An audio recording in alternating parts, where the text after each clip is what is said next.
If conservatives want to see their ideas prevail and ideals achieved, they must stop playing on the liberals' field and by their rules. They have to cease responding to outrageous charges that they don't care about the poor and minorities, or immigrants and women, and care only about the rich. They have to do this not just by ignoring the charge and trying to defend themselves against a negative, which cannot be proven. After all, how do you prove you're not a racist? But also with a forward-looking vision and a positive agenda. Show and tell on taxes. The best way to prove that one's ideas work is to show examples. Show and tell was the name of it in elementary school.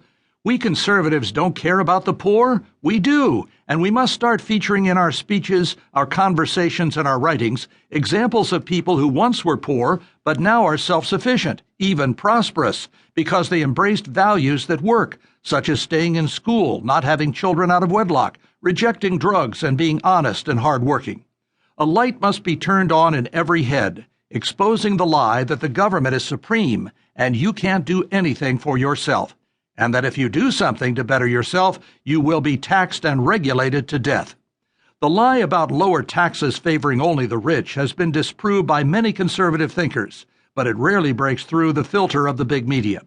Thomas Sowell of Stanford's Hoover Institution has written, quote, "In 1921, when the tax rate on people making over $100,000 a year was 73%, the federal government collected a little over $700 million in income taxes, of which 30% was paid by those making over $100,000. By 1929, after a series of tax rate reductions had cut the tax rate to 24% on those making more than $100,000, and thanks to Calvin Coolidge, the federal government collected more than $1 billion in income taxes, of which 65% was collected from those making over $100,000, unquote. When taxes were raised during the administration of Woodrow Wilson to pay for World War I, people underreported their income and/or sought tax shelters so they wouldn't have to pay the higher rates. After that war, when rates were reduced, more capital came out from hiding and was reported to the IRS because the lower rates encouraged people to make more money, knowing they could keep more. In 1962, President John F. Kennedy said, quote, "It is a paradoxical truth that tax rates are too high today and tax revenues are too low, and the soundest way to raise revenues in the long run is to cut the rates now," unquote. He and Congress did, and tax revenues increased. Ronald Reagan followed the same path, as did George W. Bush, though Bush failed to significantly reduce spending and in fact added to it, and not just to pay for wars in Afghanistan and Iraq. The tax cuts of Reagan and Bush in each case produced more income to the federal treasury and more money in the hands of the private sector to invest and create jobs by spending, not sheltering income. Show and tell on big government. The top three in American talk radio are Rush Limbaugh, Sean Hannity, and Mark Levin. They and their colleagues are among the best at articulating the conservative position on major economic and social issues.